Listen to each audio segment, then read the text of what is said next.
everybody. I want to make a quick video about the narrative around EVs, and it's really getting quite tense right now. For example, Mercedes-Benz and BMW and Volkswagen and so on in their earnings calls stating that there isn't too much demand for EVs, and basically putting out more question marks on the technology and whether or not EV adoption will actually really happen in the future. And one big issue with that is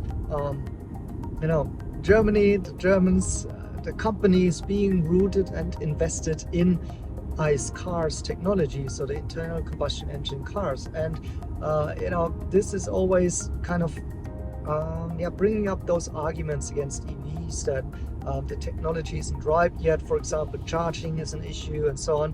And in this video, I want to make a observation that I just had on this trip, coming from or going from Germany to Italy, again back to Germany, and having all of these different observations, how difficult it is or not to charge an EV. So on this trip, I didn't do any battery swapping because the closest one, the swap station, would have been in Ulm. Unfortunately, that was not quite on our path. And so, it didn't make much sense to go the other route, just to do swapping, because in my opinion, generally, as of today, there is no issue with supercharging at all. The reason why I'm saying this is that the way I am charging, usually I'm never going to stop somewhere and just wait in the car and sit there until the car is, let's say, to 100% again, or not even to 90%. That's not the way I do it, but I think that's how many ICE drivers actually have it in their mind, that this is the right way of doing it, or the way it should be done, the way it works. So that's where all of these issues and range anxiety come up with. If I'm driving an EV, I have to completely change my lifestyle, and it's taking so much time. I don't have the time. I can't drive an EV. I think that's also what those OEMs are currently playing again now that the ICE cars are coming back into fashion a little bit, but and I think that's just a supply function, because I think after the pandemic now the production has kind of resolved again, and it's just normal for them to have it back online, and that's also putting arguably some pressure also on EV sales. I'm not denying that, but I think ultimately EVs will win out. We will have a 100% adoption. It's the best technology out there, and again, as of today, I think there is not an issue with even supercharging on those roads. So for example, going to Italy, many people would worry that Italy has horrible charging infrastructure, right? And it's true. In some Italian places, charging isn't as fast, especially in tiny cities. Charging could be sometimes just 10 kilowatt, and that's quite slow. It will take, for a car like this, about 7 to 9 hours to fill it up to 100%. But again, I mentioned, I'm never sitting in the car and waiting until it's 100%. What I'm trying to do always is I'm combining what I'm doing in life with how charging is working, so that I'm always having a charge on the side. So for example, going to a restaurant, going to a shopping mall, sleeping somewhere overnight, and during those times getting a charge. Or if I'm on the autobahn, like today, go to a service station. If I need to go to the toilet, if I have my baby on board and we need to change a diaper and so on, I've got 20 minutes to grab some food, change a diaper, go to the toilet, and in those minutes I can usually top up as much power as needed to continue my journey to the destination. And it's really quite comfortable everywhere, even in Italy. But in those smaller cities, sometimes even larger cities also as Milan, you'll have slower charges, and then you need to kind of plan accordingly a little bit with your daytime routine.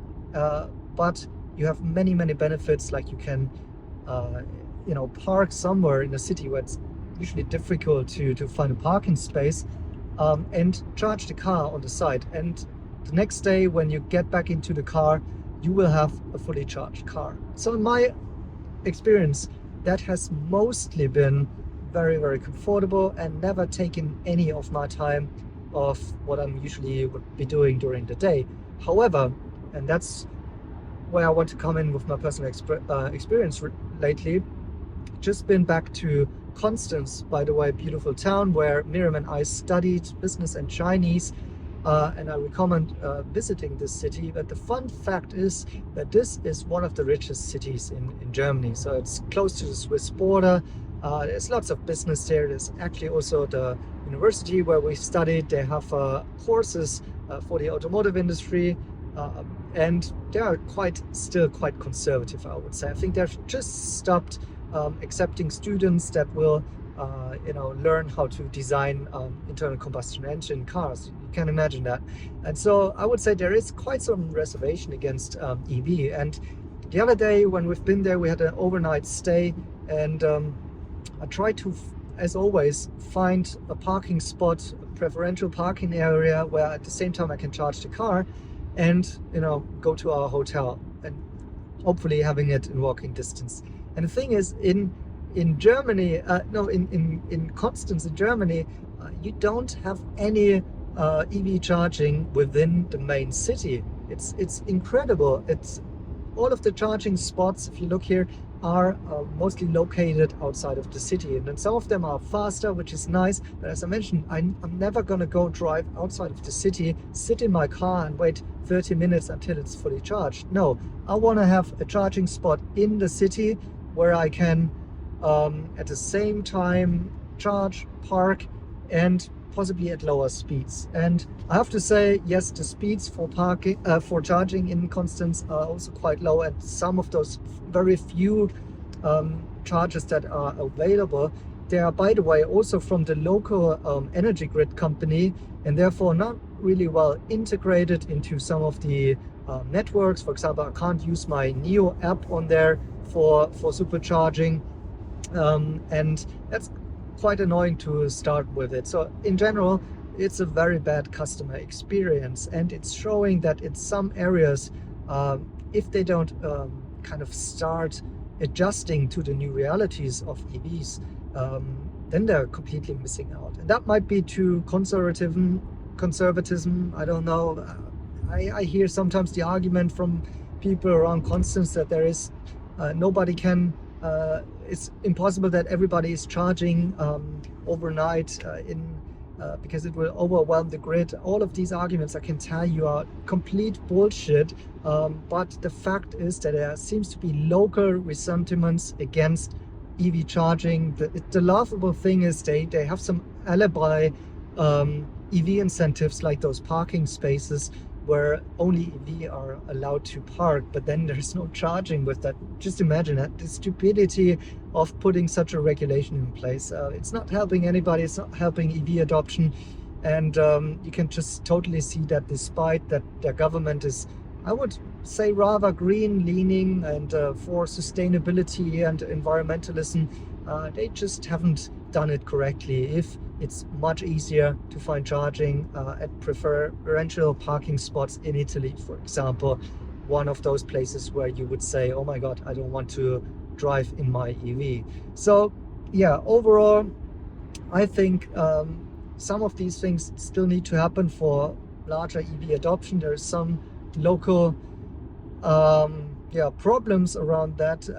Usually in Germany, I have actually a very good charging experience. The chargers in Germany are, in fact, on average, faster than in Italy. That I can say for sure.